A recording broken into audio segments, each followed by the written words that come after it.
Y bueno, después de estas pequeñas fallas técnicas, pues vamos a retomar lo que estuvimos trabajando el día de ayer, para lo cual me permití en preparar de inicio un cuadro que extracta de manera, intentando que sea de manera más entendible, sobre todo para las personas que no tienen conocimiento de los términos de psicología o es la primera vez que escuchan acerca de los primeros auxilios psicológicos. Y a manera de resumen les comparto esta pequeña tabla que me permitiré explicárselas, ¿no? ¿Qué son los primeros auxilios psicológicos? De manera resumida, podríamos decir que es una intervención psicosocial inmediata, breve y no especializada. No especializada porque no tendría que ejercerse específicamente por un psicólogo o psicóloga. Está dirigida a reducir el impacto emocional derivado de una situación de crisis o de una situación crítica que pudiera estar viviendo la mujer. ¿Qué es la contención? Este es el que les quería explicar. El otro lo vamos a ver ahorita, que es el cuadro comparativo. ¿Qué son los primeros auxilios psicológicos? Pues sí, como les explicaba, es una herramienta que nos va a ayudar para presentar a contener la cuestión de crisis. El primer paso que podríamos hablar es el acercamiento seguro, el cual consiste en presentarnos con calma, explicar qué es lo que vamos a hacer, generar todo este espacio de confianza, tener un tono de voz confiable, tener un tono de voz relajado. ¿Para qué sirve? Para disminuir el miedo y la sensación de amenaza. ¿Qué no se hace en este primer momento?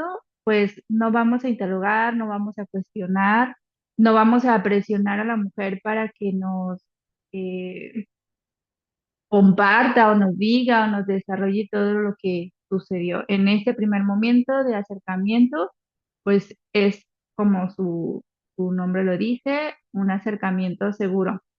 Posterior a que realizamos el acercamiento, tendríamos que estar en todo momento en una escucha activa, escuchar sin interrumpir.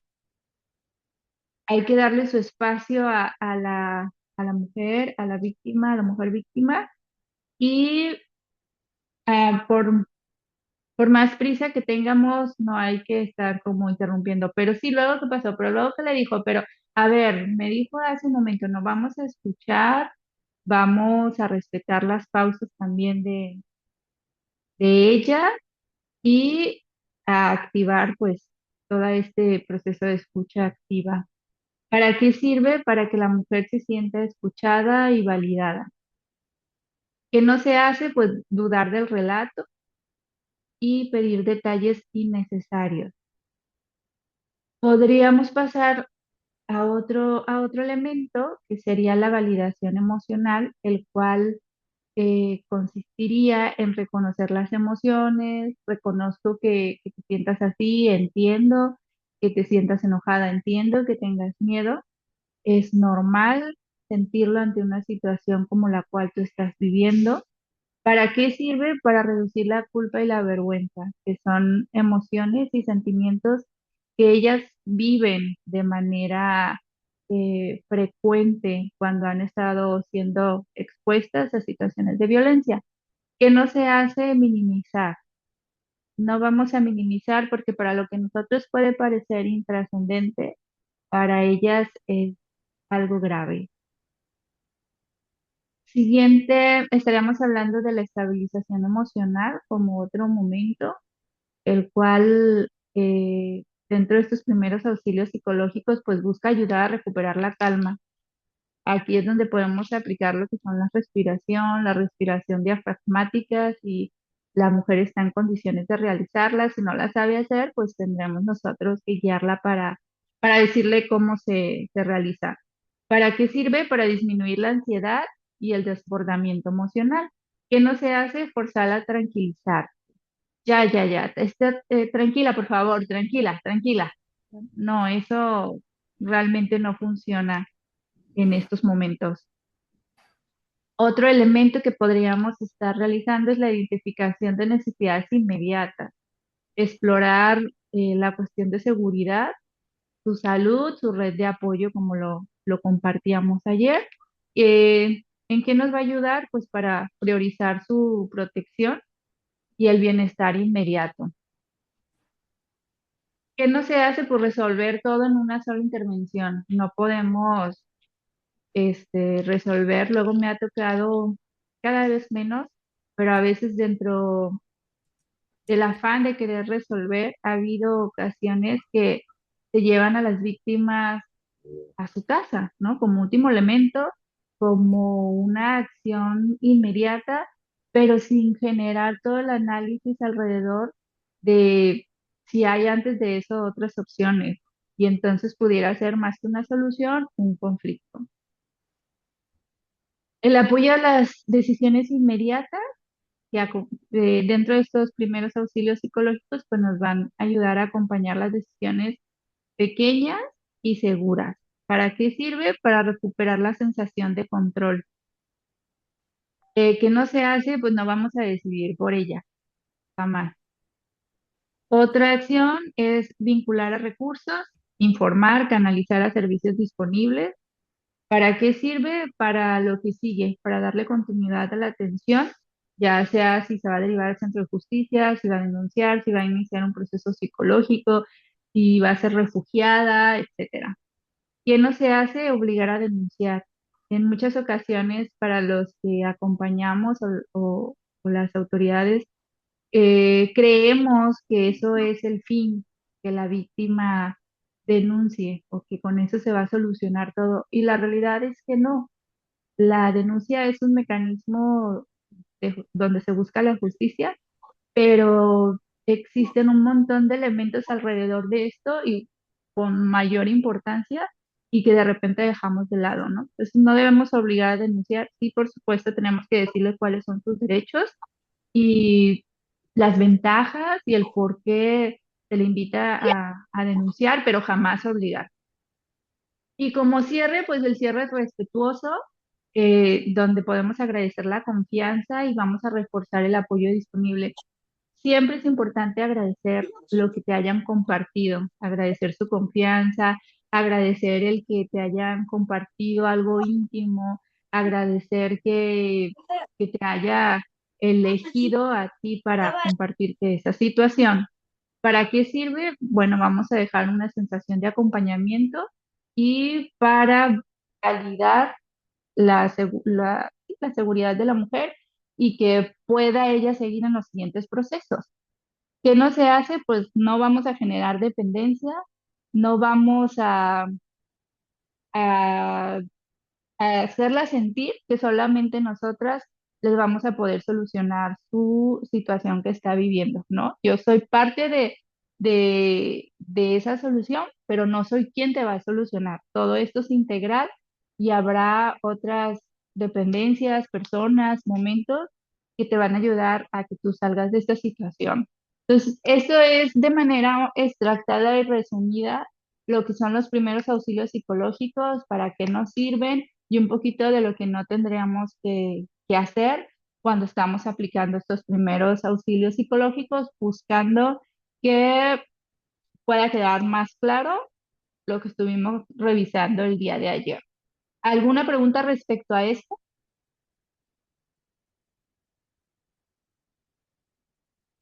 Maestra, este, maestra Betsy, yo quiero, bueno, comentar, preguntar incluso, qué tan recomendable es ahora sí que, una vez que ya se estableció, pues ese vínculo, se le dio esa gama de apoyo, de intervención, inicial, la información, qué tan viable es, pues ahora sí centrarnos en una parte de un plan de acción.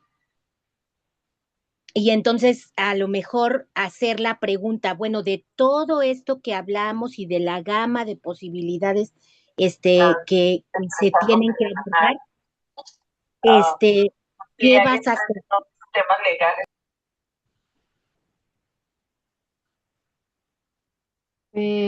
Creo que por ahí se metió otra, Sí, nada más esa otro es la, audio. ¿qué tan válido es hacer esta, así como esta, pregunta incluso, o si saber si es atropellante? Preguntar de toda No, esta gama, ¿qué es, qué vas a hacer? más que qué vas a hacer, sería qué te gustaría realizar, ¿no? Porque qué vas a hacer podría sonar como muy hiperativo. Entonces, ya cuando estamos haciendo este cierre, bueno, les decía yo, hasta podemos apuntar primero, la recomendación es que primero vayas acá, después acá y posteriormente acá. Cuando ya hoy vamos a ver que hay una incapacidad para tomar decisiones y que normalmente o puede ser muy común que las decisiones que se tomen no sean las mejores. Pues después de que tú haces este cierre, eh, y si la vas a derivar, si estamos en una institución, pues hay protocolos y hay derivaciones específicas. Entonces ahí nos estaríamos centrando en que si le toca ir a poner una denuncia, si va a ir al centro de justicia, pues la pregunta sería, eh, ¿cuándo tienes pensado ir? ¿Qué necesitas para ir? Además del centro de justicia está el Instituto de la Mujer, ¿requieres algún acompañamiento? Ese tipo de circunstancias. Sobre todo cuando no estamos en una dependencia, que cuando hay una dependencia hay protocolos y se tienen que seguir los protocolos. No sé si ahí me di a entender.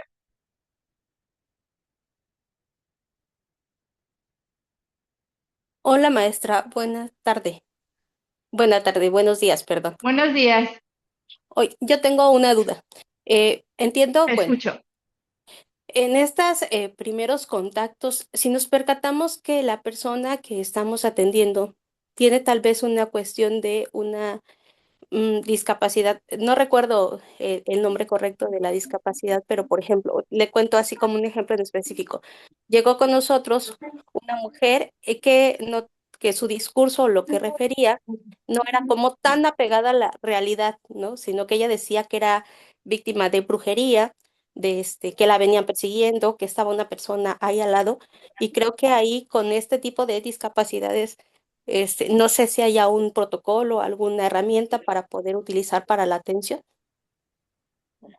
Sí, les comentaba el día de ayer que si vemos alguna sospecha de daño, pues no de daño o de alteraciones psiquiátricas, sí es recomendado, uno, una valoración psiquiátrica o una valoración de psicología clínica, donde ya nos van a poder decir si hay un trastorno en específico, si hay esquizofrenia o si es psicosis o si hay una imposibilidad para continuar en los procesos. En este caso, mm, creo que nos falta mucho en esta capacitación. Comenta una compañera que no es discapacidad, que es un trastorno, y justamente yo hacía una referencia en un momento que, bueno, con una persona que era esquizofrenia, me decía ella, bueno, tú no lo puedes determinar porque este, no eres persona especialista, pero generalmente esas personas van solas. Entonces es bien complicado, cómo pudiéramos hacer estos enlaces, estos acompañamientos sin que invadiéramos más a la persona, ¿no? Entonces, si nos pudiera compartir algo para poder leer alguna cuestión ahí, yo se lo agradecería mucho. Gracias. Y por nada, te compartía que de acuerdo a cada lugar, pues son diferentes los protocolos, ¿no? Aquí en el área donde yo me desarrollo, pues los derivamos de manera mm, inmediata. Si en el instituto tenemos a una psicóloga clínica, pues ella hace la valoración y de ahí son derivados a CISAME. ¿Por qué? Porque, pues, si como lo refieres, no, si no eres psiquiatra o psicólogo clínico, pues no puedes determinar. si la persona tiene algún trastorno o si es esquizofrénica. Entonces, sí, la cuestión de la salud debemos de estar derivados y debemos de estar muy, trabajar en conjunto con profesionales de la salud y tener, aliadas y aliados que nos puedan apoyar en ese sentido, ¿no? Porque también aquí entra la atención desde los derechos humanos y tener cuidado en que sus derechos humanos de las personas, pues no sean violentadas independientemente de que estén con algún diagnóstico psiquiátrico o que aún no o que aún no lo tengan, pero lo vayan a tener. Entonces, yo creo que aquí puedes tú solicitar, no sé si en tu lugar, alguna capacitación del área estatal o municipal de psiquiatría en cuanto a protocolos y seguimientos y en cuanto a cómo se vincularían y qué harían en estos casos. Esa es mi recomendación que yo te puedo compartir. Gracias, maestra. Por nada.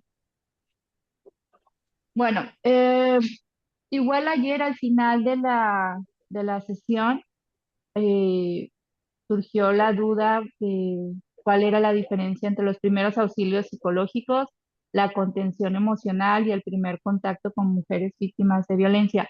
Probablemente ahorita es complicado que lo puedan entender porque es el primer elemento que están ustedes analizando, sobre todo para las personas que desconocen los términos, que son los primeros auxilios psicológicos.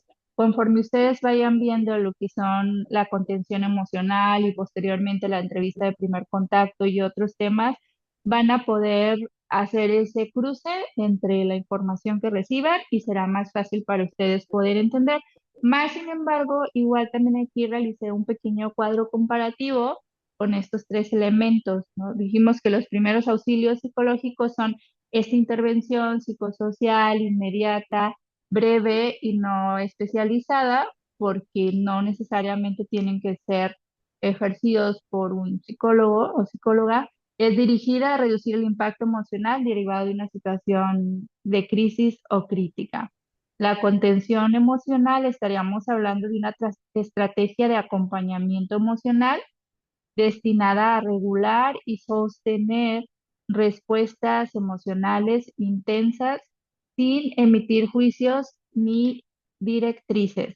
Y el primer contacto, pues es la primera interacción institucional o profesional con una mujer que manifiesta o presenta indicios de violencia de género.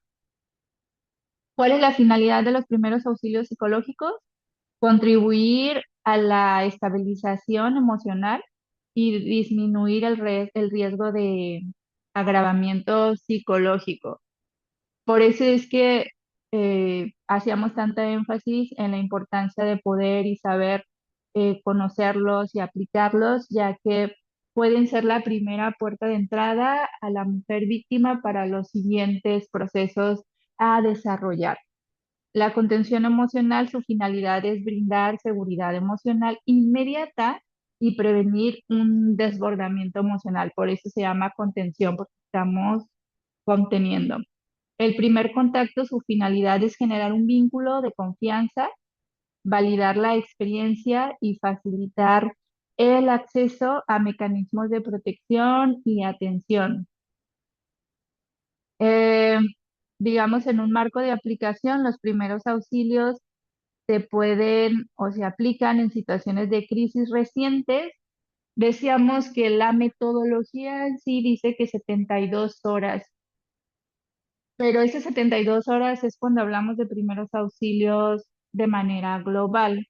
Hay que recordar que los primeros auxilios psicológicos fueron empleados en primera vez en desastres naturales o desastres catastróficos. Contención emocional, su marco de aplicación pues puede ser en momentos de alta carga emocional, cuando hay un llanto desbordado, ansiedad, miedo o confusión. El primer contacto, pues su marco de aplicación es un inicio del proceso de atención, detección o canalización. Las duraciones pues son variables. Los primeros auxilios psicológicos pues es focalizado y va a depender de, de la situación y del momento, pero por lo general no es algo que tarde bastante. Lo que es la contención emocional pues va a ser variable, va a ser determinada por la respuesta emocional de la mujer. Y lo que es el primer contacto, pues puede ser breve o moderada, dependiendo si también es la primera vez que asiste, dependiendo si ya tiene expediente o no, aunque sea su primer contacto, a veces es otro evento y aunque se lo sumamos a su expediente o ya fue a otra dependencia, eh, es acá, volvemos como a iniciar. Entonces, puede ser breve o moderada dependiendo el caso y dependiendo en qué momento también está asistiendo la mujer a este primer contacto. Y si ha recibido contención emocional o si en algún momento también recibió estos primeros auxilios psicológicos, mm, va a influir bastante en esta parte del tiempo. Porque si ya recibió primeros auxilios psicológicos, si ya hay como una información previa, por lo general el primer contacto ya es más, tiende a fluir más. Si no, pues nos toca también a nosotros poder informar todo lo que conlleva la cuestión de violencia. El enfoque de intervención en los primeros auxilios psicológicos, pues es en atención a crisis y necesidades inmediatas hacia esa crisis que se está viviendo. Contención emocional, pues vamos a buscar la regulación emocional y la presencia empática. Y en el primer contacto, pues nos tocará orientar, nos tocará validar y buscar siempre y garantizar el trato digno. ¿Cuál es el rol que vamos a manejar nosotros? En los primeros auxilios psicológicos, vamos a facilitar esa contención inicial respecto a la crisis que se está viviendo y podemos ser el enlace a las derivaciones de ese primer contacto que requerirá la mujer para iniciar sus procesos. La contención emocional, pues es de acompañar en esa emoción temporal en lo que estamos conteniendo. El primer contacto, pues vamos a hacer un punto de acceso institucional y enlace a las siguientes rutas de atención que se tengan que seguir de acuerdo al caso de cada una de ellas. ¿Qué acciones principales se desarrollan? En los primeros auxilios psicológicos, como lo estuvimos viendo, la escucha activa, la validación emocional, la normalización de reacciones, la intensificación de necesidades urgentes, que es lo que se necesita en ese momento que se está realizando los primeros auxilios psicológicos, y la vinculación con recursos, recursos para que pueda estar a salvo la mujer en ese momento. En la validación emocional, pues es escucha empática, reflejo emocional, a veces las pausas, los silencios, de repente las mujeres solo necesitan ser escuchadas y nos toca escuchar, o a veces no quieren hablar, a veces solo quieren un espacio seguro en donde ellas se sientan seguras para llorar, para estar viviendo su emoción. Eh, us- es importante que utilicemos un tono calmado, pausado, un lenguaje que pueda ser entendido por ellas y pues una presencia sostenida, una presencia al 100%. En lo que respecta Maestra Betty, al... ¿Sí? bueno, mire, quiero hacer una participación, respecto a lo siguiente, en el rol del personal interviniente. En esta parte asumimos que se refiere a un enlace a servicios especializados, pero ¿cuál es ahora sí, o sea, cómo es lo correcto de enlazar? ¿Se usa una hoja? ¿Solamente es indicación verbal? ¿Hasta dónde hemos avanzado? Porque a mí me ha tocado estar en casos de situación, por ejemplo, de acceso al aborto voluntario, acceso al aborto legal, y entonces en este caso, el protocolo del ILE, del IBE, no se sigue por juicio médico. Y entonces todos estos casos de adolescentes que quieren accesar a esta legalidad, no se puede porque el juicio médico, no, o sea, se contradice con esta parte del protocolo de atención en crisis. Y entonces, o sea, ¿cuál es la recomendación o cómo lo abordan en otras entidades para que se pueda como, este, mm, ¿cómo decimos? Protocolizar, porque la realidad es que no lo hacen escrito y entonces cuando hablamos de una canalización, o perdón, el nombre, ¿cómo es? Es que ya no me Derivación. sale. Bueno, ahí en donde dice en el cuadrito ya no me sale, no lo puedo ver, no sé por qué. Allá, en donde dice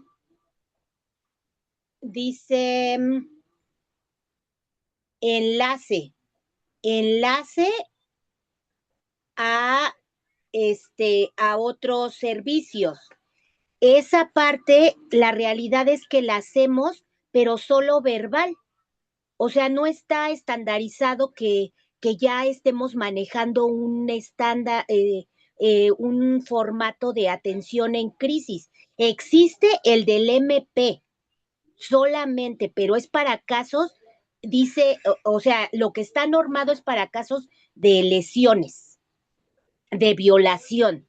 Pero, por ejemplo, en el caso específico de ILE-IB, que también es atención en crisis, pasa esto, está normalizado que solamente por juicio profesional se lanza así con toda la información y ya no sabemos qué pasa con esas personas que enlazamos al siguiente servicio.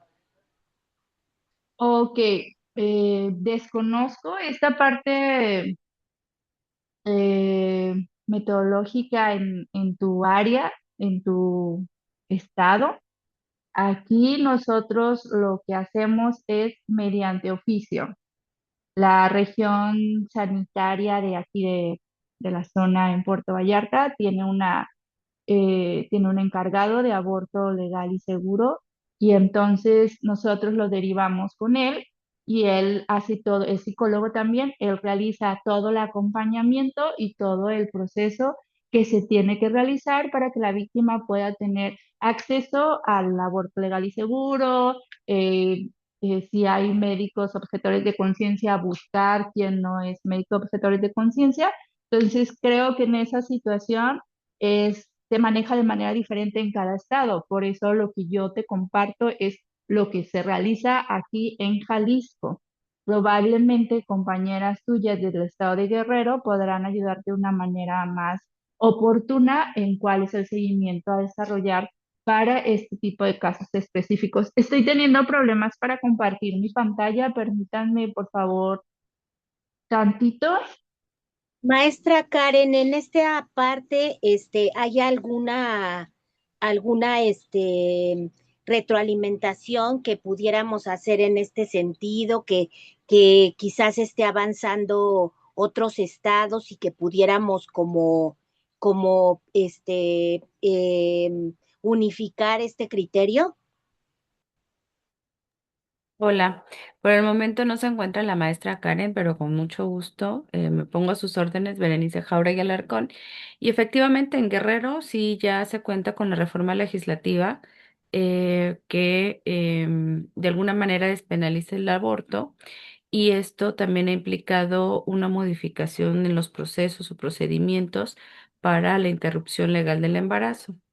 La Secretaría de Salud ya cuenta con un programa de aborto seguro y en ese programa efectivamente pues dan seguimiento a los procedimientos que se han requerido para esas interrupciones de embarazos. No sé si en específico sea algún caso, compañera Claudia, que quiera referir o alguna necesidad específica del área donde usted labora, pero si gusta puede escribirme en privado y podemos darle seguimiento a la necesidad que tenga. Bueno, lo que yo quisiera más bien es que, tomando esta parte, estamos hablando de que ahorita estamos en el módulo de primeros auxilios psicológicos y estamos analizando, pues, toda o sea, el contenido, el abordaje, que tenemos que cumplir. Pero en esta parte, yo pienso que realmente en la práctica hay una laguna ahí institucional que no se ha podido contrarrestar para garantizar el ejercicio de derechos de las personas que quieren precisamente ejercer ese derecho. Porque, o sea, lo que comento es eso, es real, o sea, en esta parte a donde decimos enlace a los servicios que siguen, ahí hay una gran laguna y entonces ese primer contacto regularmente, me atrevería a decir que es una norma mala práctica, pero el 70% de estas víctimas que llegan con nosotros en el primer contacto solamente son prácticamente bateadas al sistema que sigue, al nivel que sigue, y no hay un seguimiento.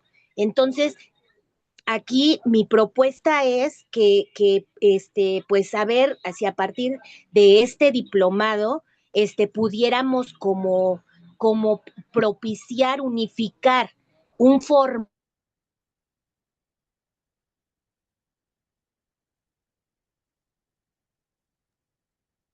Te dejamos de escuchar, compañera Claudia.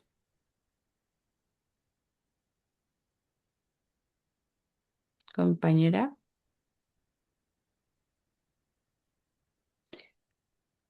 Maestra, no sé si gusta seguir en lo que la compañera, yo creo que hemos Se tenido vuelve a problemas conectar, de, ¿verdad? sí, Ok, ya pueden ver nuevamente mi pantalla porque estuve teniendo problemas para proyectar. No sé si ya se pueda ver nuevamente la presentación en la que estábamos. Sí, sí, ya, sí la sí, nada más podemos la ver. puede colocar Ya, en modo presentación.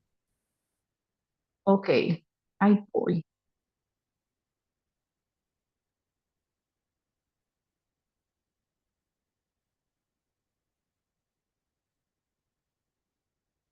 Ay, no. Ahí se ve reducida, ¿verdad?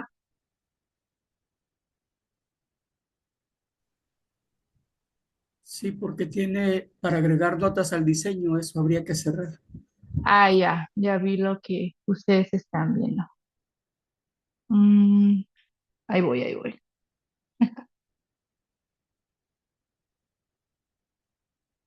Ay,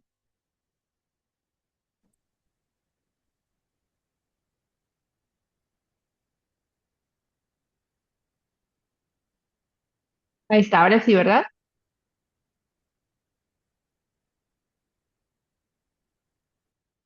Sí, Sí, gracias.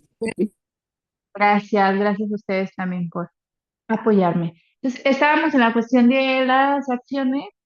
Dentro de los primeros auxilios psicológicos, las principales acciones a desarrollar, pues es la escucha activa, la validación emocional, la normalización de reacciones, la identificación de necesidades urgentes y vinculación con recursos. En lo que respecta a la validación, a la contención emocional, pues hay que tener una escucha empática, un reflejo emocional, usos de silencios. Hablábamos que a veces las víctimas pues, no quieren hablar, pero el acompañarlos en el silencio es parte de la contención emocional. Utilizar un tono calmado, un lenguaje adecuado que nos puedan entender y que pueda apoyar a esa contención emocional y una presencia. Hay que tener una presencia sostenida, una presencia real en el aquí y en el ahora. En lo que respecta al primer contacto, pues las acciones principales es la presentación clara de que si yo soy la psicóloga y conmigo es el primer contacto, si es la trabajadora social, si es el abogado o abogada, etcétera, pues desde ese rol que estamos desarrollando, que la víctima tenga clara cuál es nuestro rol y de qué manera nosotros la vamos a apoyar en este primer contacto. Validación del relato, exploración de condiciones de seguridad y explicación de opciones disponibles. Lo que respecta en la toma de decisiones, en los primeros auxilios psicológicos va a apoyar a que la víctima pueda tomar decisiones de manera inmediatas, orientadas hacia su seguridad o hacia lo que está viviendo en ese preciso momento. En la validación, en la validación emocional no está orientada a la toma de decisiones, sino está orientada a contener esa emoción que está viviendo o que se está desbordando en ese momento. Lo que es el primer contacto, pues busca y va a respetar la autonomía y la decisión informada de la mujer y la decisión la va a tomar ella, no nosotros. Es aquí donde hablamos mucho de que a veces queremos obligar a las víctimas a denunciar y de repente ellas no están preparadas o no quieren o siguen con miedo o simplemente están incapacitadas para tomar esa decisión en el momento que nosotros queremos que la tomen. Entonces hay que respetar estos procesos. Cada una, pues como toda intervención va a tener sus límites, digamos que los primeros auxilios psicológicos no van a sustituir los procesos terapéuticos ni evaluaciones clínicas. Eh, el que se apliquen los primeros auxilios psicológicos en mujeres víctimas de violencia no va a querer decir que ya tuvo una primera sesión o que ya realizamos evaluaciones clínicas y vamos a determinar que la persona, eh, darle algún diagnóstico, por así referirlo. La contención emocional no implica la orientación jurídica ni psicológica especializada, solo es la emoción que se vive en ese momento. El primer contacto no obliga a denunciar ni a continuar en proceso sin consentimiento. ¿Qué prácticas pudieran no estar permitidas dentro de los primeros auxilios psicológicos? Pues revictimizar. Inclusive revictimizar sabemos que no está permitido en ninguno de los momentos de los procesos que las mujeres vayan a vivir en la recuperación de, de su autonomía y en la búsqueda de justicia. Emitir diagnósticos, minimizar la situación o aconsejar sin un contexto. La contención emocional, pues no vamos a juzgar, no hay que interrumpir, no hay que presionar, ni tampoco invalidar las emociones. En el primer contacto no hay que interrogar, no hay que centrarnos en hacer muchas preguntas revictimizantes. No vamos a culpabilizar, no vamos a juzgar, no vamos a prometer resultados que no puedan ser alcanzables o condicionar los apoyos. O sea, no vamos a politizar nuestra atención tampoco. Resultado esperado, en los primeros auxilios psicológicos, pues esperaremos o esperaríamos que exista una disminución del malestar emocional inmediato de esa crisis que se está viviendo y una mayor claridad para las acciones posteriores que se puedan presentar. En la contención emocional, pues la sensación de alivio emocional y la seguridad subjetiva de que está enfrentando esa emoción que en algún momento se desbordó. En la primer contacto, pues confianza institucional y activación voluntaria de la ruta de atención, que la mujer ya va a tener una directriz, una dirección hacia dónde va a ir su proceso. Si la mujer en el primer contacto o cuando llega con algún funcionario o funcionaria que sabe de los protocolos, que sabe cuáles son los pasos a seguir, y cuáles son los mecanismos de protección que tienen en su municipio, en su estado, y conocemos también los mecanismos de protección a nivel internacional, pues va a tener una ruta más clara y va a ser más sencillo su proceso. Un ejemplo de lenguaje que podríamos utilizar en los casos de primeros auxilios psicológicos, podemos utilizar como las reacciones que presentan son esperadas ante la situación de vida, nos enfocaremos en su seguridad inmediata. En, en lo que son, en lo que es la contención emocional, pues este es un espacio seguro para expresar lo que está sintiendo, ¿no? Porque a veces ellas eh, quieren llorar o expresar alguna emoción y se sienten, se contienen para hacerlo, ¿no? O sea, hay que decirles que es un espacio seguro, es un espacio para ellas y que pueden expresar esa emoción. El primer contacto, agradecemos que comparte esta información, usted decide cómo continuar y qué apoyos recibir. Si desea denunciar, este es el proceso. Si desea que la derivemos para que reciba despensas, se tiene que dirigir a esta persona o quiere que la lleve en este momento. De repente hay lugares donde las instituciones todas están eh, en conjunto, ¿no? O estamos cerca y si las podemos llevar y quieren ir, pues esos plus siempre son algo muy bueno dentro de sus procesos. Y bueno, hasta aquí este pequeño resumen que les preparé para compartirles. Como les explico, considero y creo que a medida que el diplomado vaya avanzando y los módulos ustedes los vayan desarrollando, les irá quedando más clara la diferencia entre primeros auxilios psicológicos, la validación emocional y el primer contacto. Maestra, tenemos unas preguntas en el chat antes de continuar. Si me Ok. permite darle lectura, nos comenta la compañera Victoria Herrera. Buen día. Y cuando son hechos de alto impacto, por ejemplo, los padres de la víctima de feminicidio y ellos quieren dar conferencia de prensa, ¿cómo se hace ese acompañamiento ante los medios de comunicación? Otra de las preguntas es, ¿cuándo una asesoría jurídica puede convertirse en revictimización? Nos dice la compañera Victoria Isabel Maya Ramos. Y Ana Laura Pérez Guerrero nos pide que si puede explicar a fondo la revictimización. Y la compañera Lisbeth, aparecen en la proyección unos cuadros negros que si pudiera checar cómo cerrar esos cuadros negros para hacer más visible la presentación. Que lo de los cuadros negros es un problema que tenemos desde ayer que no los he podido quitar. No sé cómo se quitan, la verdad, al momento de proyectar, pero espero y no afecte mucho en lo que estoy proyectando. Eh, la cuestión de la revictimización, creo que lo van a ver en los otros módulos, ¿no?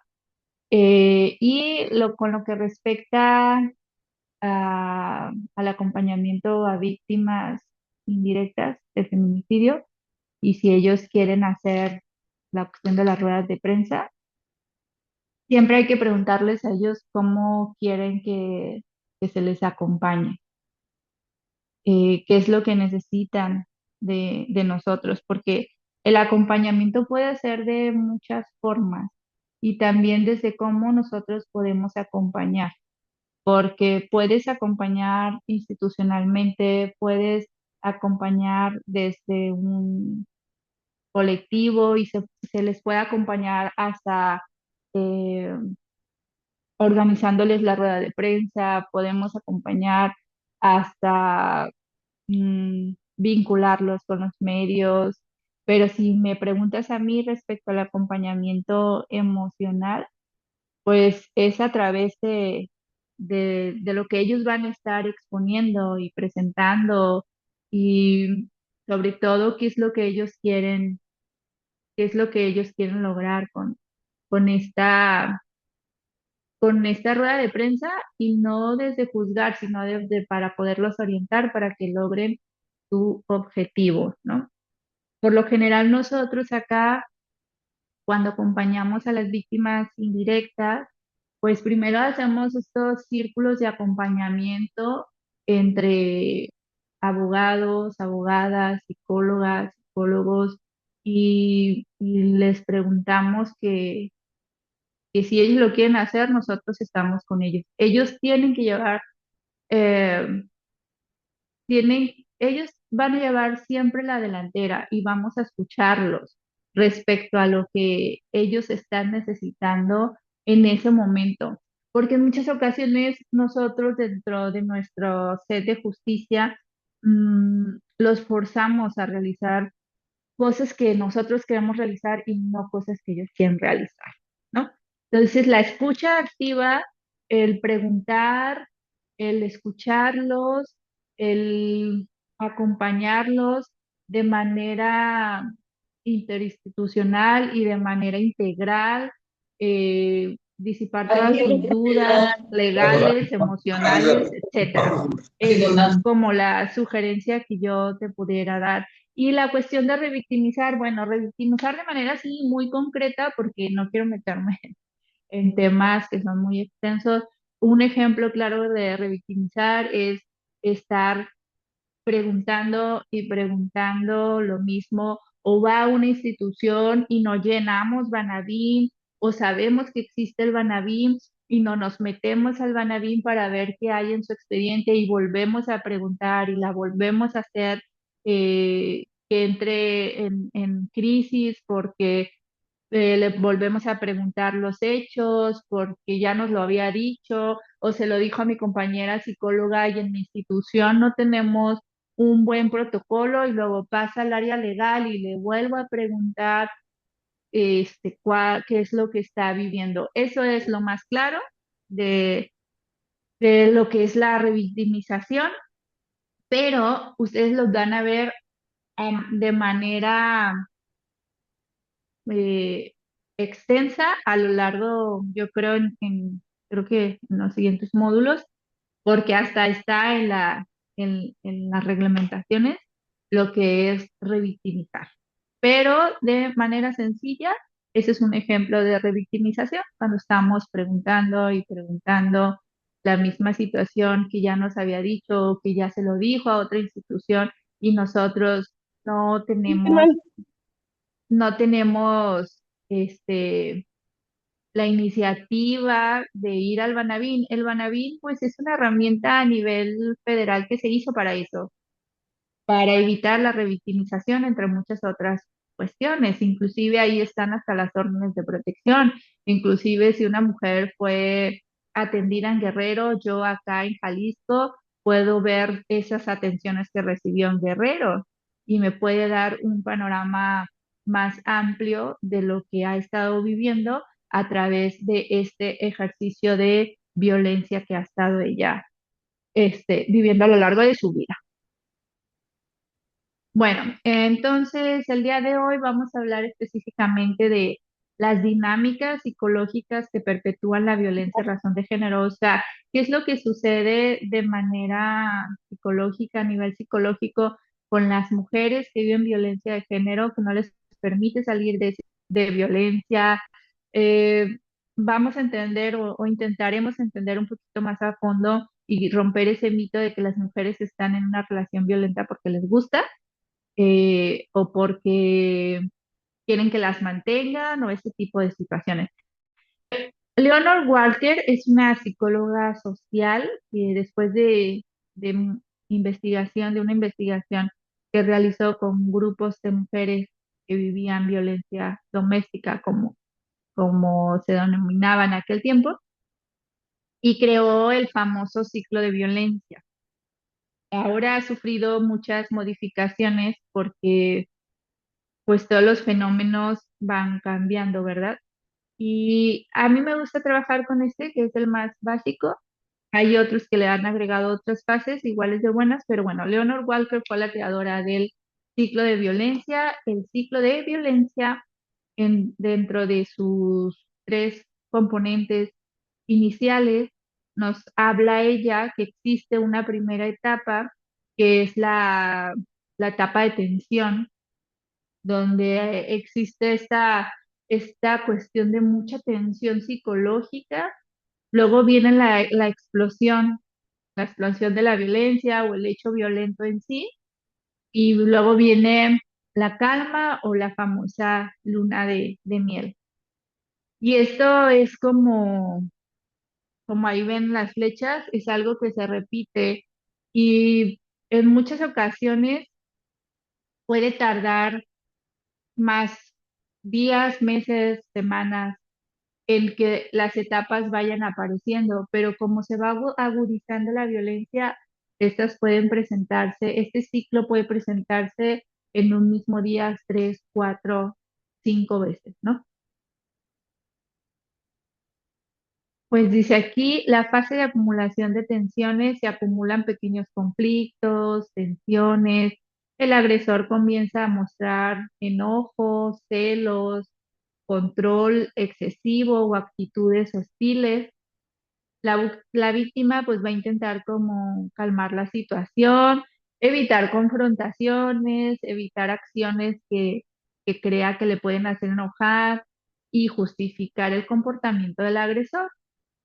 Después de esta fase de acumulación, pues viene la fase de explosión.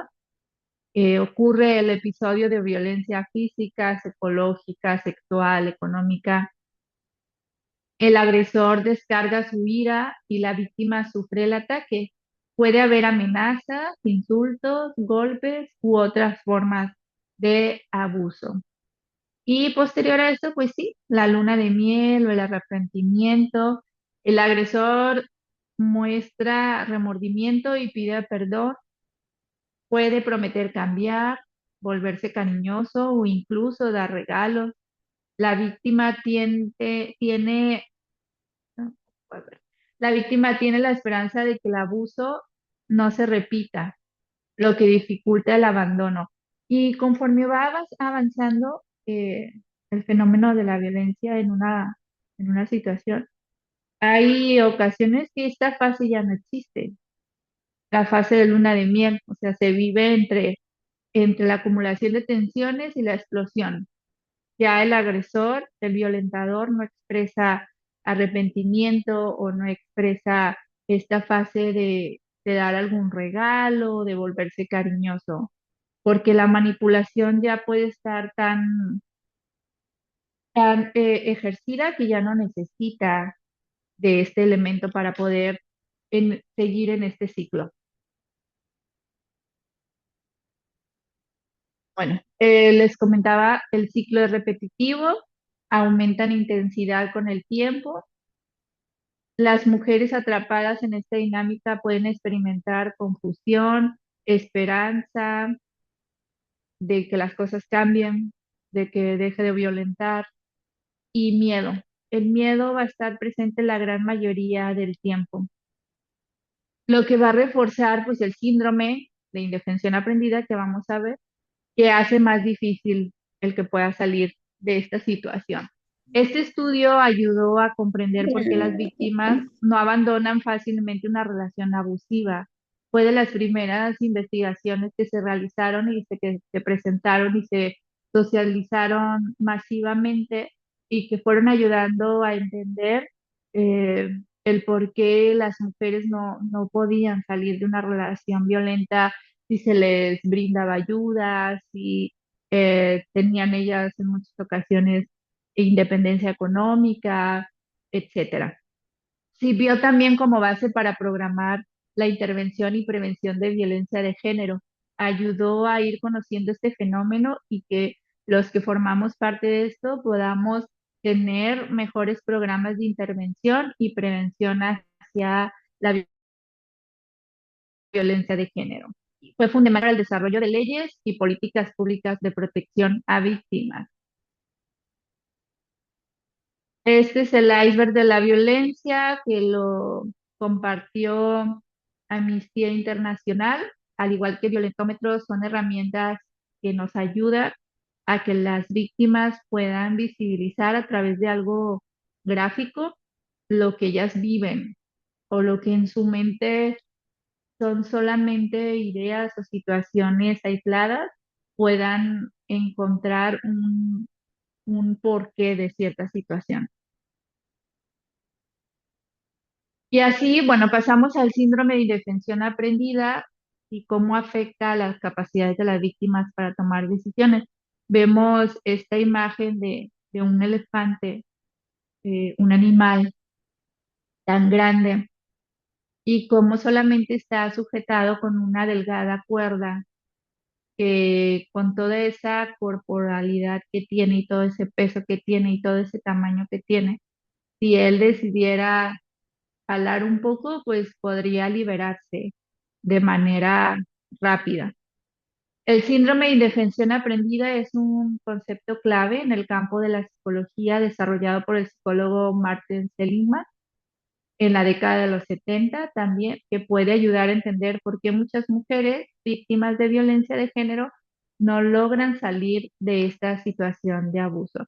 Entonces aquí iremos entendiendo y rompiendo ese mito de que las mujeres no están en una situación de violencia porque les gustan, están porque pueden estar presentando síndrome de indefensión aprendida. El síndrome de indefensión aprendida es un fenómeno psicológico que describe un estado en el cual el individuo se siente incapaz de controlar los eventos negativos en su vida. Incluso cuando tiene la oportunidad de cambiar su situación, no cree que pueda cambiarla. Las mujeres pueden sentirse incapaces de cambiar su situación, tanto por los mecanismos de control que ejerce el agresor, como por la falta de apoyo social y el aislamiento. Este fenómeno es una respuesta adaptativa ante un entorno de abuso constante, donde las víctimas, al no poder cambiar su situación, dejan de intentar hacer algo al respecto. Este síndrome genera un estado psicológico en el que las víctimas sienten que no tienen control sobre sus vidas o las circunstancias vividas, incluso cuando tienen la capacidad de poder actuar. ¿Cuáles son las características de la indefensión aprendida? Falta de poder percibido, sentimientos de desesperanza, pasividad, internalización de culpa, mucha culpa. Es mi culpa, porque no me fui antes, porque no le hice caso a mi mamá, es mi culpa porque no hago lo que me dicen. Y claro, como lo estuvimos analizando desde ayer, va a existir un aislamiento social recurrente, como parte también de la manipulación, como parte de la depresión, como parte de lo que la víctima puede estar viviendo. La indefensión aprendida en este contexto tiene implicaciones pues devastadoras en la salud mental de las víctimas, tales como trastornos de ansiedad y depresión, baja autoestima, trastornos del sueño, insomnio, pesadillas. Muchas de las mujeres que están o han vivido violencia por mucho tiempo, ya su ciclo del sueño está tan alterado que requieren de pastillas para poder dormir, ¿no?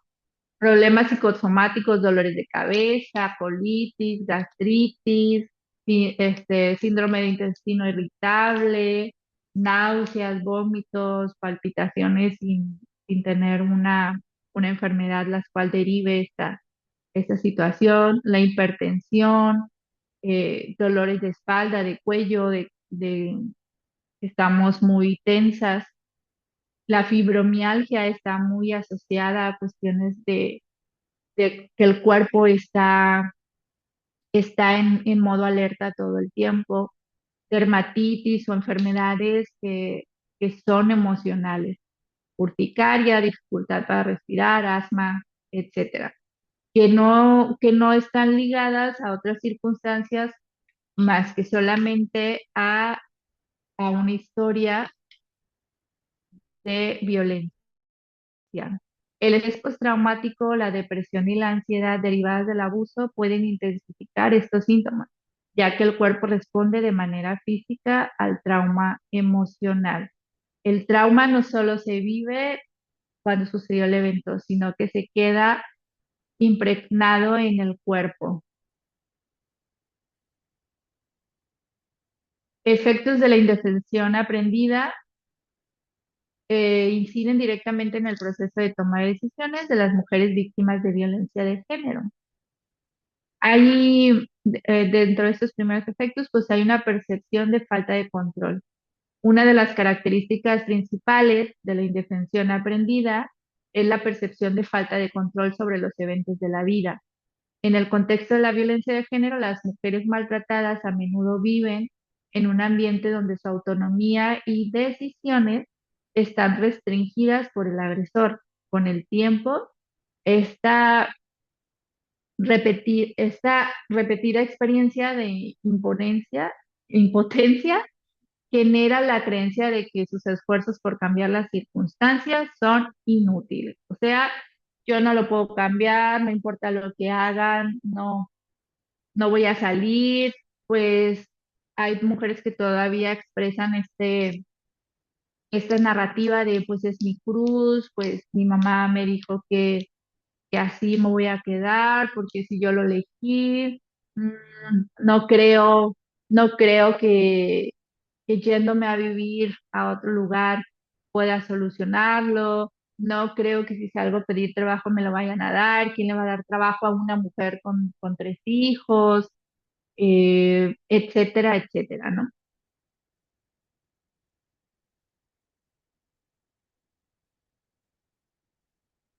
También podemos observar la evitación de decisiones difíciles.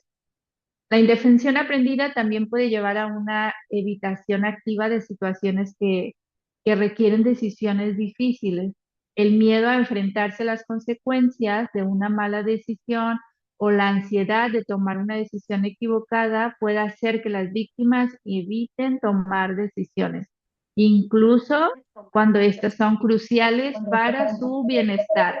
Entonces se empiezan a desarrollar conductas de evitación. Gracias. Decisiones impulsivas o reactivas o falta de decisión. Hay una falta de creencia en la capacidad de cambio, como lo hemos estado observando. El síndrome de indefensión aprendida lleva a la víctima a creer que nada puede cambiar.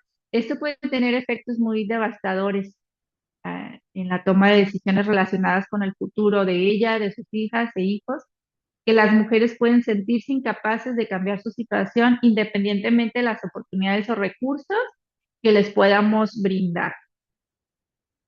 El mantenimiento del status quo, la falta de creencia en la capacidad de cambio puede hacer que las víctimas se conformen con su situación actual, incluso si esta es dolorosa o peligrosa.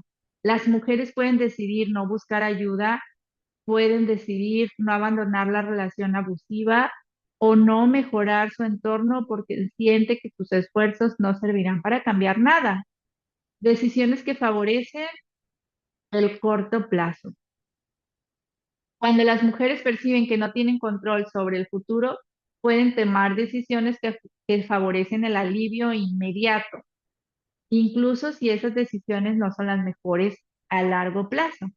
Pues es mejor que me quede aquí porque pues no tengo a dónde ir o no tengo trabajo, entonces lo importante o es solucionar dónde vivir. Esto puede incluir quedarse en una relación abusiva por temor a las consecuencias inmediatas de dejarla, como la violencia del agresor o la falta de recursos económicos. Va a haber un aumento de la dependencia emocional cuando las mujeres están dentro de este síndrome indefensión aprendida, pues va a haber un aumento de la dependencia emocional y económica. ¿Por qué? Porque esta parte de incapacidad para tomar decisiones, esta parte de generar esta dependencia emocional, pues va a ser como una atadura que no les permita salir, que no les permita tomar decisiones, eh, no decisiones que estén dependientes de la aprobación del agresor. Si él dice que está bien, entonces lo decido. Si es algo que no le va a gustar, entonces no lo realizo.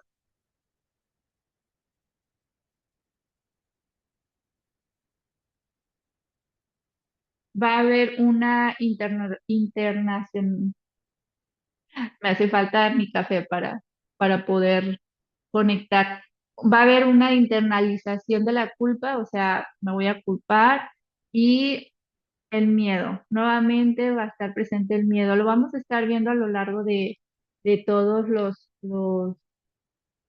los trastornos, síndromes que estaremos analizando el día de hoy. El miedo, también vamos a analizar cómo cambia la estructura cerebral de las mujeres por estar en esta situación de miedo por mucho tiempo.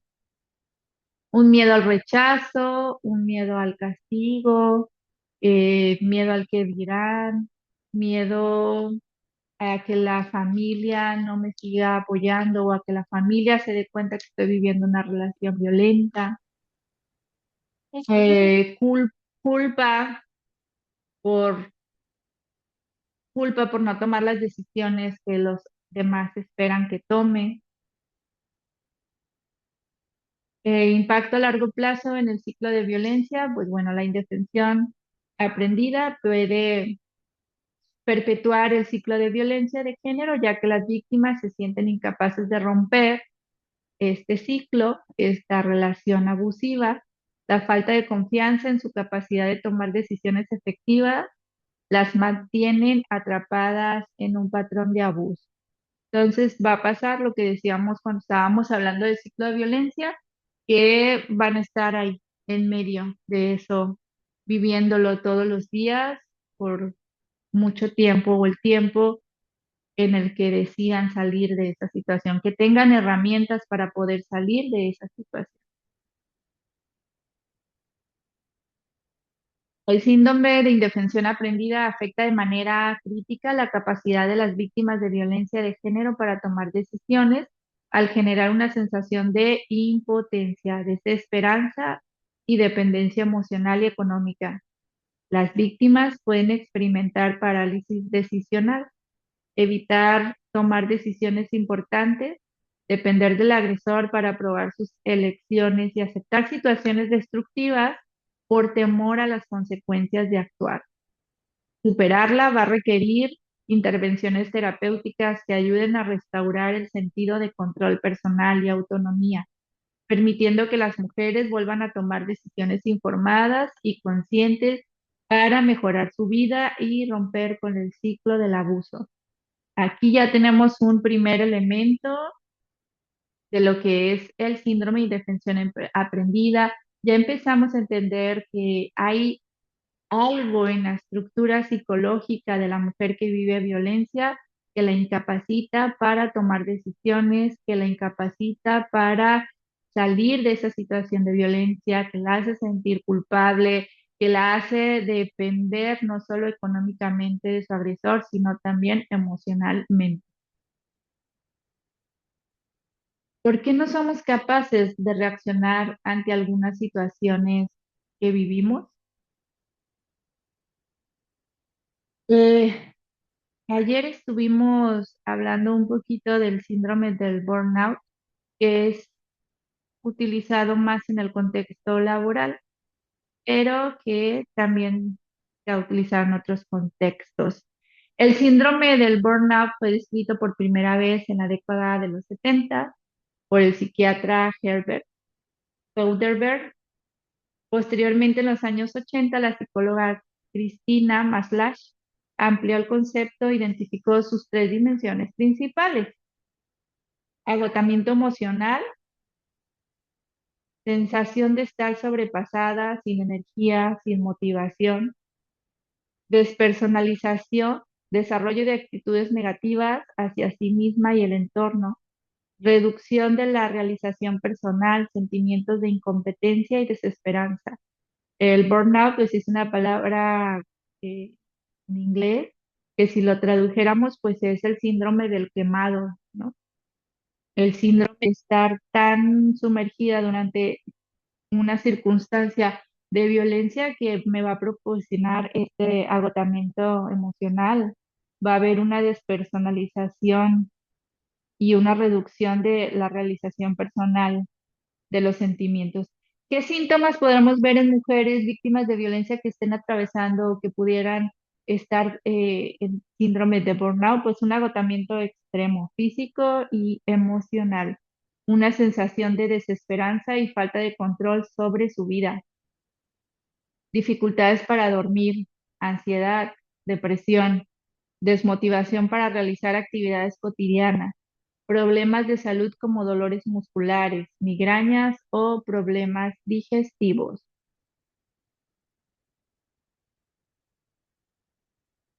El burnout ha sido ampliamente estudiado y en el 2019 la Organización Mundial de la Salud lo incluyó en la Clasificación Internacional de Enfermedades, el CIE-11, como un fenómeno ocupacional, aunque no está en el DSM-5 o DSM-5 revisado como un trastorno, su impacto en salud mental es reconocido a nivel clínico y laboral. Esto implica que el burnout no es una enfermedad en sí misma, pero sí un factor de riesgo para desarrollar trastornos como ansiedad o depresión. Factores que influyen en el burnout en mujeres víctimas de violencia de género: el estrés crónico. Y el estrés crónico que es propiciado por el trauma. La exposición prolongada a situaciones de abuso genera un estado de alerta constante. Las mujeres están en estado de sobrevivencia todo el tiempo, todos los días, eh, agotando así sus recursos físicos y emocionales. Una falta de apoyo social y económico. Muchas mujeres no tienen redes de apoyo sólidas ni independencia económica, lo que va a dificultar su recuperación porque tienen que ocuparse de cómo solventar primero sus necesidades básicas de alimento, de vivienda, de darle de comer también a sus hijos. Entonces ahí eso, pues aparte de la violencia que están viviendo, pues es cargar con esta situación de cómo lo van a resolver.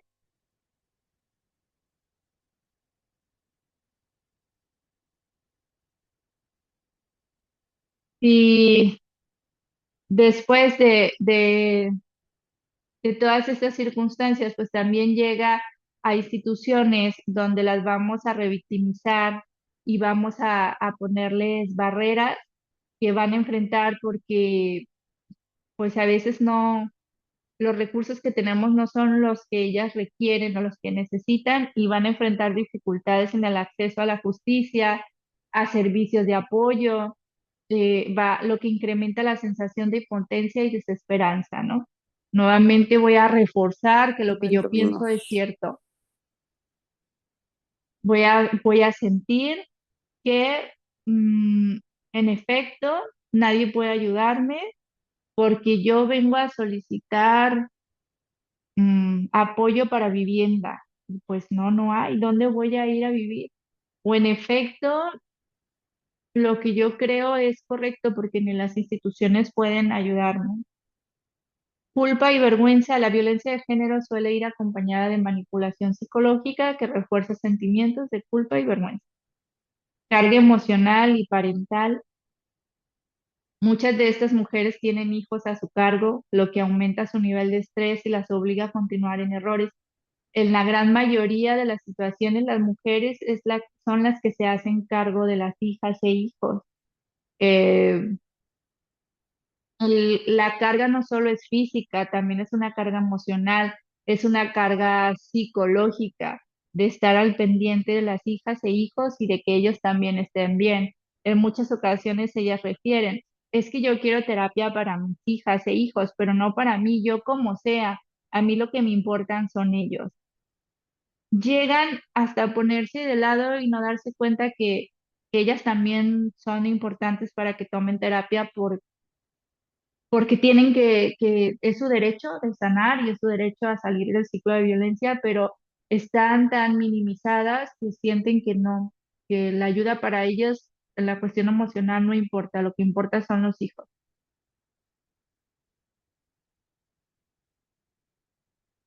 Este síndrome puede surgir tanto en mujeres que siguen en una relación violenta como en aquellas que han escapado pero enfrentan el estrés a reconstruir su vida por un montón de factores económicos, institucionales, eh, de adaptación, etcétera.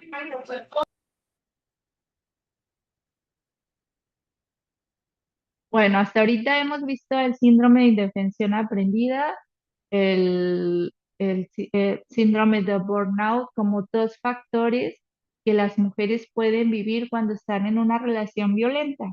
Entonces, hasta aquí podemos decir y ya tenemos dos elementos para que cuando alguien diga por qué las mujeres no salen de una relación violenta, dejemos de lado el que porque les gusta o digamos también, no sé, por qué una mujer no sale de una relación violenta, porque probablemente esté viviendo un síndrome de indefensión aprendida, porque probablemente esté viviendo también un síndrome de burnout o ya esté emocionalmente tan quemada que esté incapacitada para tomar decisiones. Y bueno, parte de la temática que nos pide desarrollar, también nos pide hablar de lo que es el síndrome de Estocolmo, un síndrome que se hizo de conocimiento de muchas personas, como que el síndrome de cuando la víctima se enamora del secuestrador, ¿no?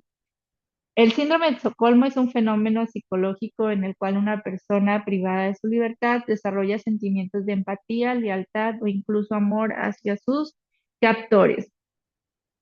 El síndrome de Estocolmo ha sido ampliamente discutido, no está reconocido oficialmente en los principales manuales de psiquiatría, eh, y de trastornos mentales o la clasificación internacional de enfermedades. Algunos expertos sugieren que las reacciones de las víctimas pueden atribuirse más a mecanismos de defensa orientados a la supervivencia que a la formación de vínculos afectivos o genuinos. No es un no es un síndrome que actualmente se utilice bastante para justificar la cuestión de por qué una mujer no sale de su ciclo de violencia, pero sí nos ayuda a comprender la relación a través del vínculo de agresor y víctima. Se ha observado en casos de violencia familiar, prisioneras de guerra y otras circunstancias en las que una persona está bajo el control de otra. Según la teoría, este apego paradójico puede ser una estrategia para enfrentar, terminar con el abuso. Puede utilizarse o se cree que se utiliza como un recurso para terminar con el abuso. El apego paradójico se puede aplicar a través de la teoría del apego de John Bowlby, que sostiene que las personas tienen una necesidad innata de formar lazos afectivos para su bienestar. Y bueno, el apego habla no solo de lazos afectivos con personas, en muchas ocasiones el apego también a las cosas. Este fenómeno Este fenómeno puede desarrollarse debido a la percepción de que la violencia es incontrolable o que o que escapar del abuso es imposible. Algunas de las dinámicas comunes que facilitan la aparición del síndrome de Estocolmo en este contexto de violencia de género nos dice que pudiera ser el ciclo de abuso y reconciliación.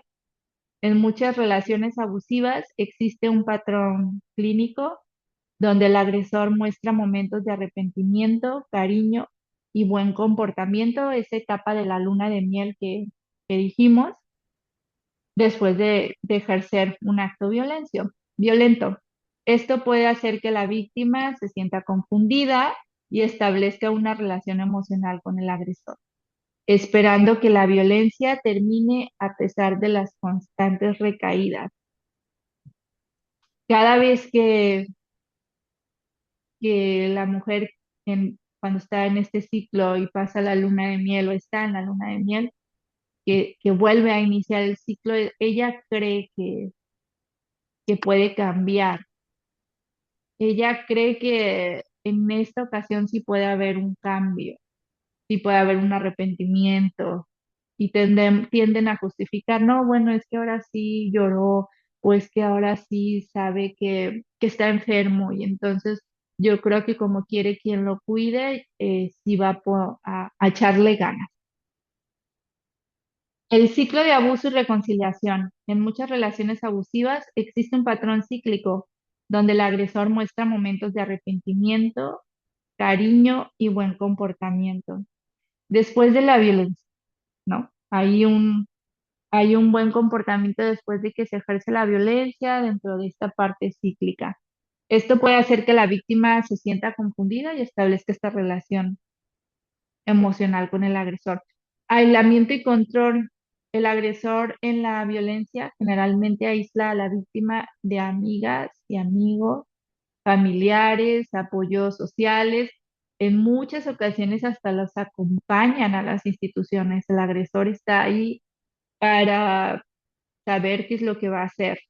Nos ha tocado acá en la institución donde yo trabajo que la misma víctima nos dice, es que le dije que quería venir a psicología porque me sentía mal emocionalmente, pero pues él viene y me acompaña porque no quiere que diga que vivo violencia.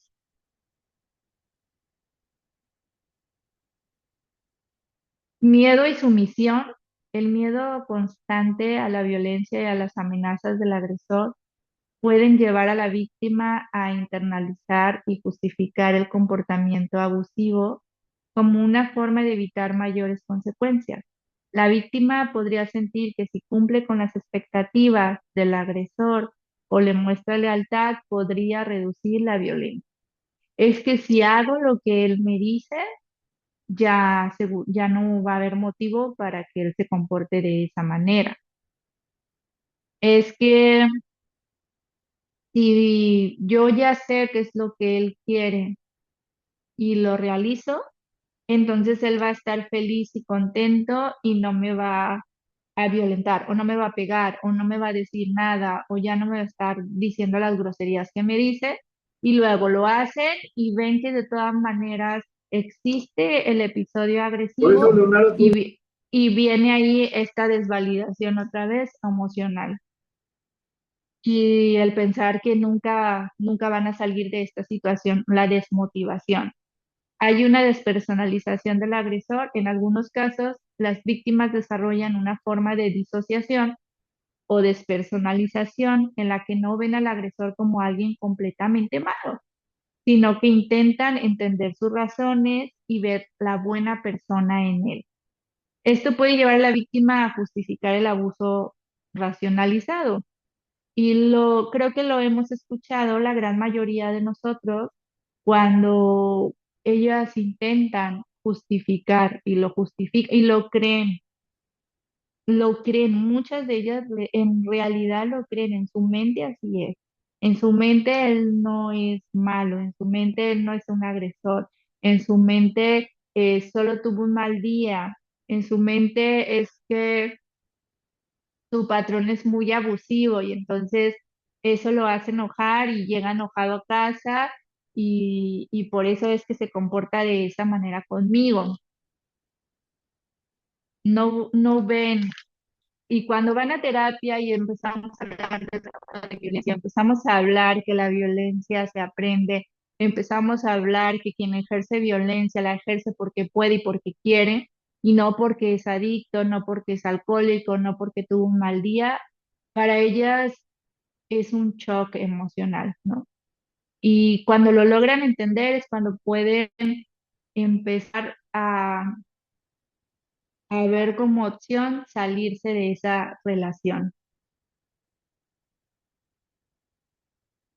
El síndrome de Estocolmo en mujeres víctimas de violencia tiene graves implicaciones para la salud mental y el bienestar emocional de la víctima.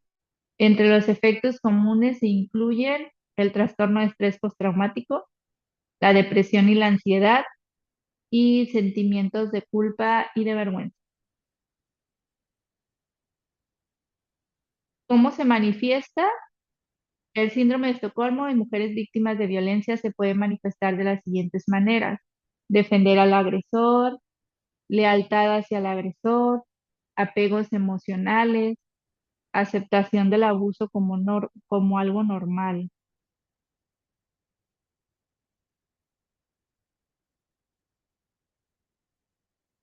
Bueno, entonces ya tenemos aquí síndrome de indefensión aprendida, tenemos el síndrome de burnout, tenemos el síndrome de Estocolmo, que nos van abriendo un panorama más amplio del por qué una mujer no sale del ciclo de violencia. Psicológicamente, qué afectaciones puede tener, cómo se incapacita para tomar decisiones, etcétera. Y acá nos pide que hablemos también de un tema denominado victimismo. El victimismo en el contexto de mujeres víctimas de violencia de género se refiere a una forma de pensamiento y comportamiento en el que la víctima se percibe constantemente como alguien impotente y desvalida, atrapada en una situación de abuso. Este patrón de pensamiento puede llevar a que la mujer se vea a sí misma como una víctima permanente, lo que puede dificultar su capacidad para tomar medidas para cambiar su situación.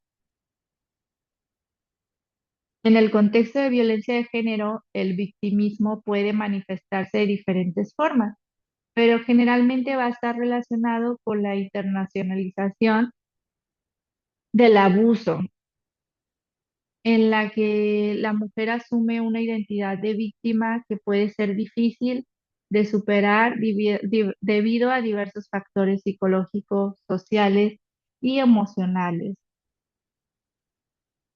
¿Cuáles son las características del victimismo? Hay una falta de autonomía.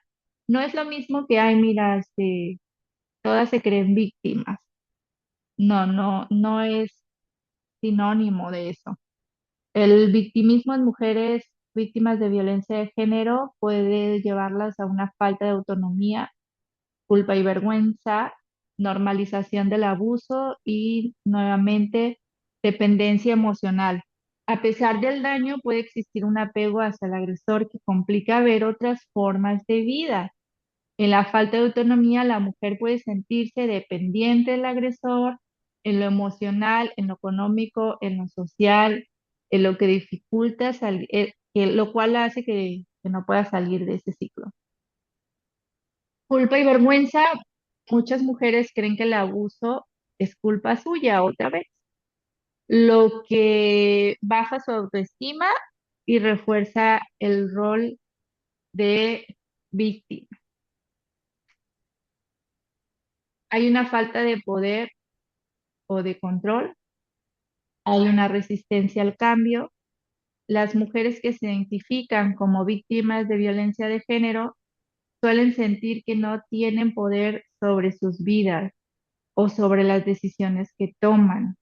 Esto puede generar una sensación de impotencia que puede estar asociada a la creencia de que nunca podrán salir de la situación de abuso. El victimismo también puede llevar a que la mujer se resista a tomar medidas para cambiar su situación.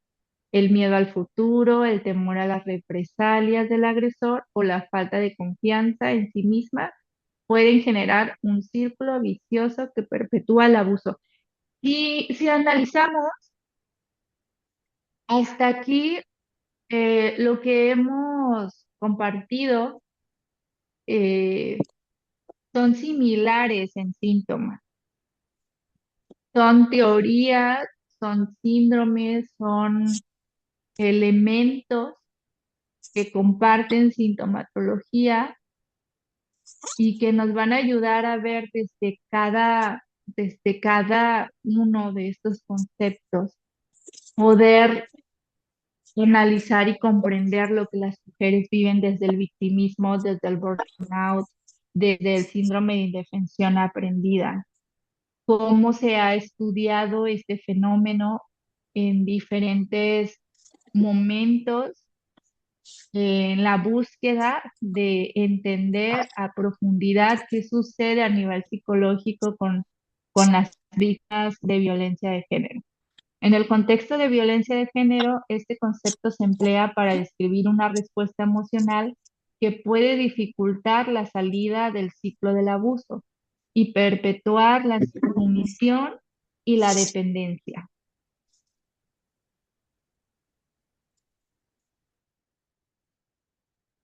Ayer hablábamos de lo que es la autoestima, el autocuidado, el autoconcepto. Bueno, hablábamos específicamente de autoestima.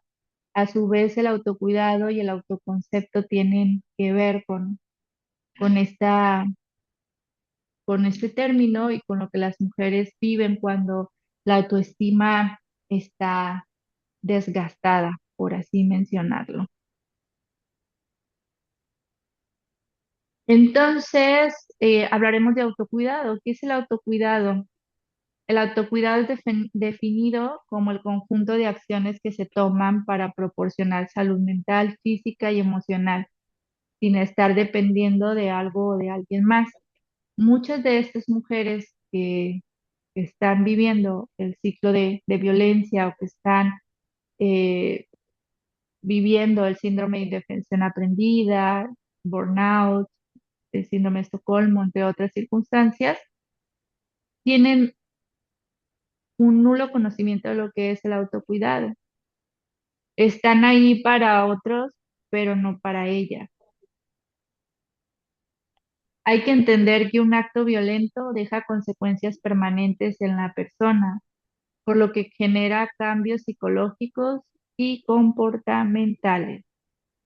Y las consecuencias, los estragos y todo lo que ejerce la violencia en las mujeres, no el acto violento, sino la violencia dentro de las estructuras psicológicas, mentales y cognitivas de las mujeres, deja consecuencias a largo plazo y en muchas ocasiones permanentes, que tienen que ellas aprender a vivir con ellas dentro de una mejor versión para el acompañamiento emocional. Después de haber vivido situaciones de abuso, el autocuidado se convierte en una herramienta poderosa para recuperar la autonomía, la autoestima y el sentido de control sobre la vida. El hecho de que ellas puedan asistir a sus terapias en tiempo, en forma, que puedan continuar en sus procesos en la búsqueda de justicia o de reparación del daño, es parte también del autocuidado, es parte de cómo les vamos enseñando y cómo se van enseñando ellas a generar este autocuidado para sí mismas, como la palabra lo refiere. Eh, Cuando van logrando entender el alcance de esta situación en su vida, de lo importante y lo valioso que es para ellas tener autocuidado y cómo cuando ellas ejercen este autocuidado pueden ser mejores mujeres, mejores madres, mejores parejas, mejores empleadas, hacen de esto un, una, un ejercicio continuo de su vida. El autocuidado emocional y psicológico es como lo que les enseñamos en terapia, pero también existe el autocuidado físico y desde enseñarlas a comer sano para ellas y para su familia, desde la importancia de tener un cuerpo saludable a través de hacernos responsables del cuidado de nuestra salud. El autocuidado social y relacional que a veces muchas de ellas pierden sus relaciones sociales. Muchas de ellas cuando salen del ciclo de violencia no saben cómo retomar su círculo social o cómo reconstruir uno nuevo. O cuando están dentro es algo que escasea, no en todos los casos, sabemos que cada caso es diferente, ¿no? Pero en la gran mayoría de los casos el aislamiento está presente y como parte del aislamiento pues hay una nula hay un nulo círculo social con el cual compartir o con el cual socializar o con el cual salir o con el cual pasar momentos divertidos.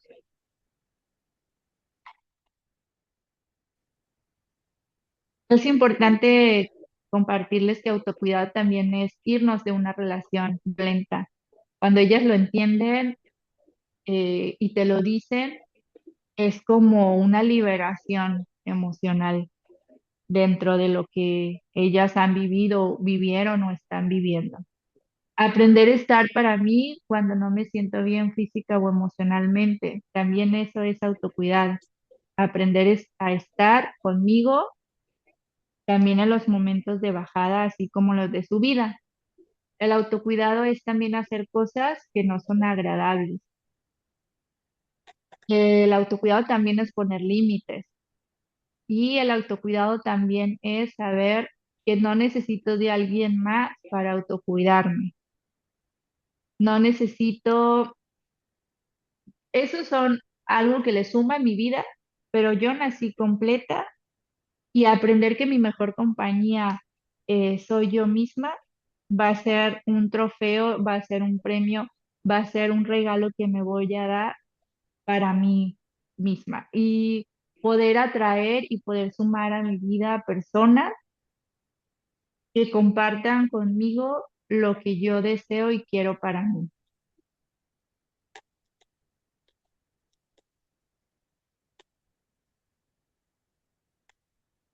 Soy merecedora de amor propio, sin importar la mujer que decido ser. Eh, a veces las mujeres, sobre todo las que están al cuidado de las infancias y que cuando salen de una relación violenta tienen que insertarse en el sector laboral, eh, se juzgan a sí mismas, ¿no? Es que no voy a ser buena madre o porque necesito ser buena madre voy a trabajar, pero voy a descuidar a mis hijos, pero ¿y luego qué voy a hacer con eso? Etcétera, etcétera. Eh, la validación y sobre todo el que ellas puedan entender que las decisiones que ellas tomen son decisiones que van a tomar porque para ellas son necesarias, tienen un gran valor y el valor se lo tienen que creer ellas y no las están tomando esas decisiones para los demás. Somos merecedoras de amor propio, no importa las decisiones que tomemos.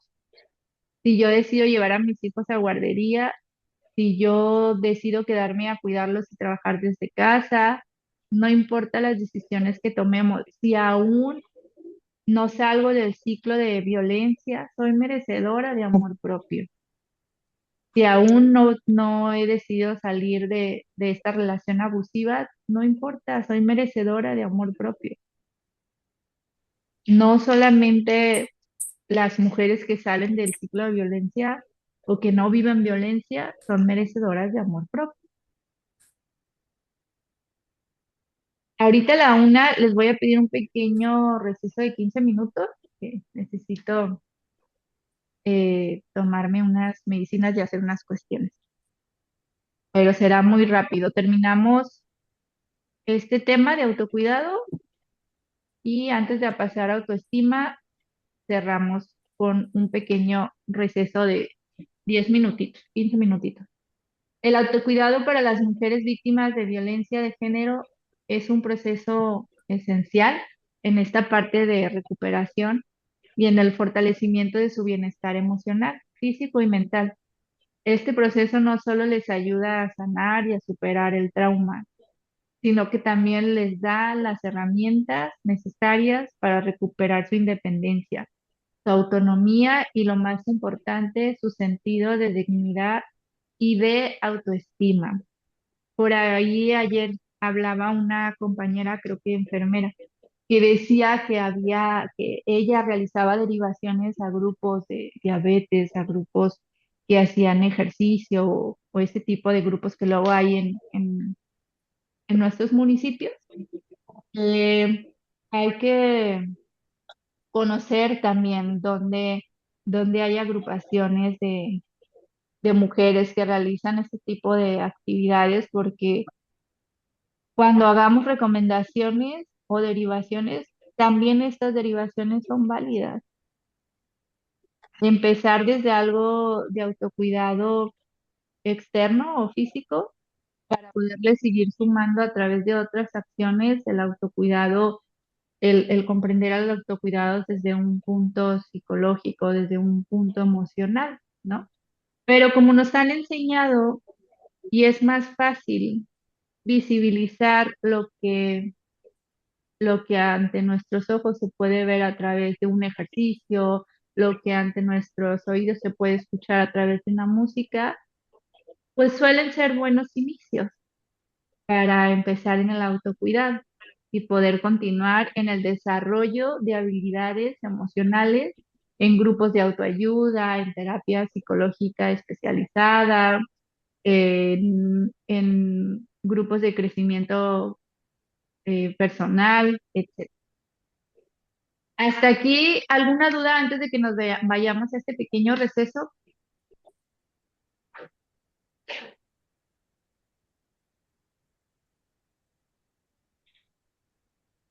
Muy interesante, Betsy, muchas gracias. Y yo quisiera aprovechar, ¿nos puede comentar un poco más sobre Binaviv, algo así? Banabim. Manabim. Banabim, el Banco Nacional de...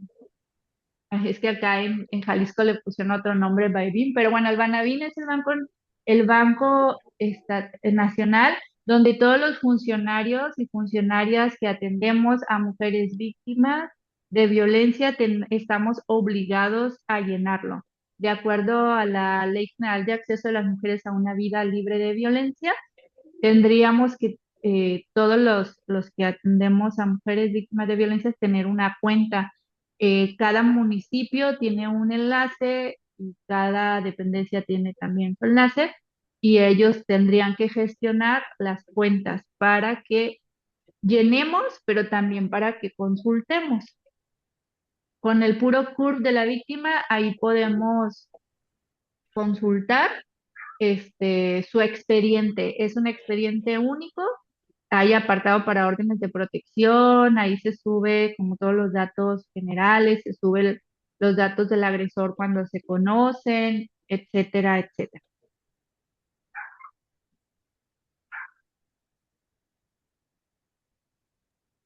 Compañeras, y compañeros, les dejé Llame, en el chat que no sean malos, mayor información ya para que puedan mañana. consultar sobre esa página que habla de las funciones de Banabim. Está en el chat de Zoom y ahorita lo subo al chat de WhatsApp. Muy bien. Entonces, Vamos si a no hay receso si otra, no disponen de otra cosa. Yo tengo una sí, pregunta, maestra. adelante.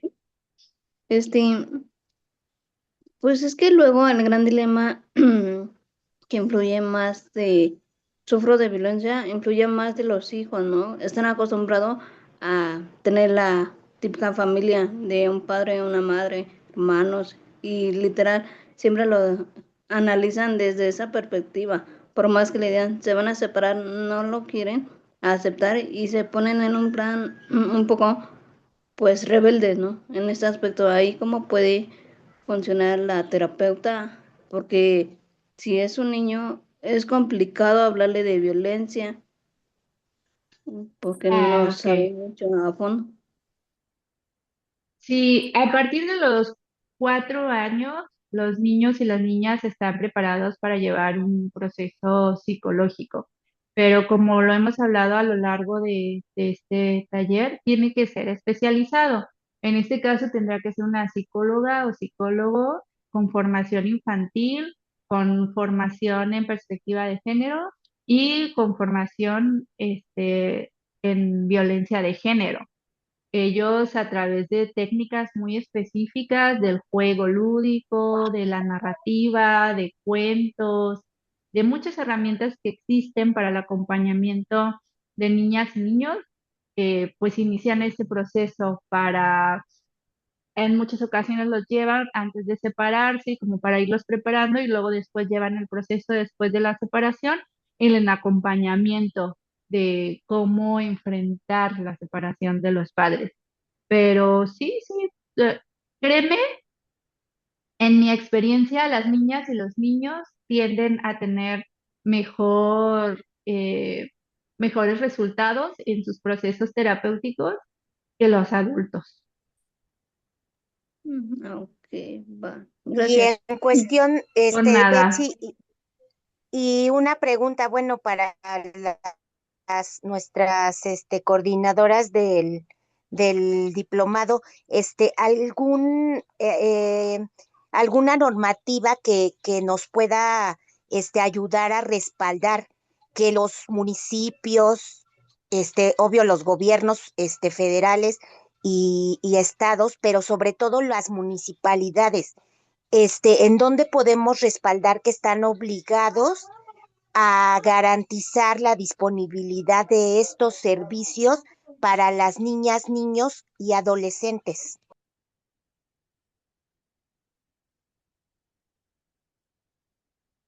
Cuando hablamos de esos servicios, ¿te refieres a las terapias psicológicas?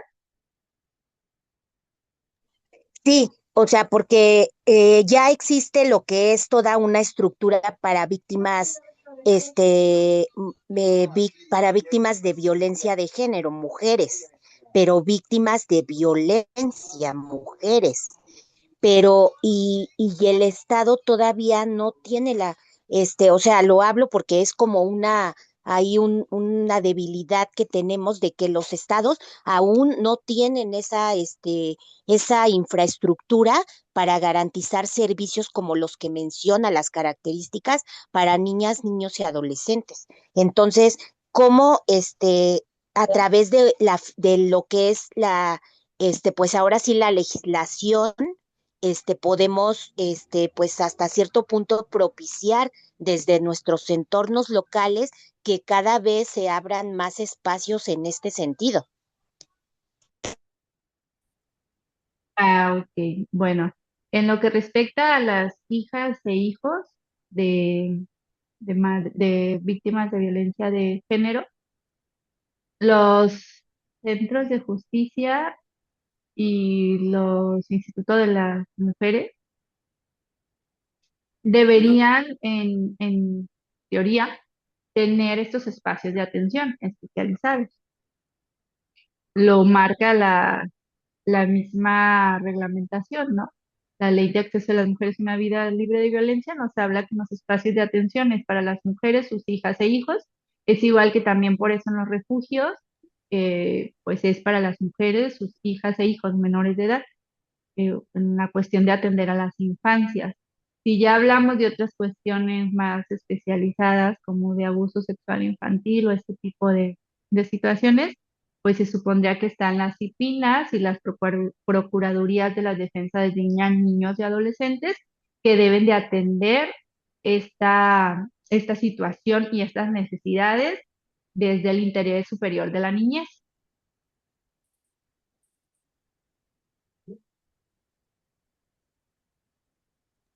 Ok, muchas gracias. Por nada, los veo ¿Puedo hacer en... una presentación? Ah, sí, adelante.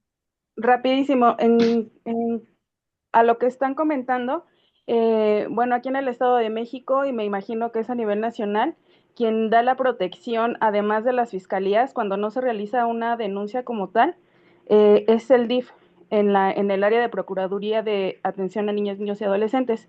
Entonces ellos, aunque no haya denuncia, porque para la mujer sí se requiere abrir una carpeta, pero para la cuestión de las infancias, quien está a cargo, además de las legislaciones, es el DIF. tanto el DIF municipal como el estatal. Gracias.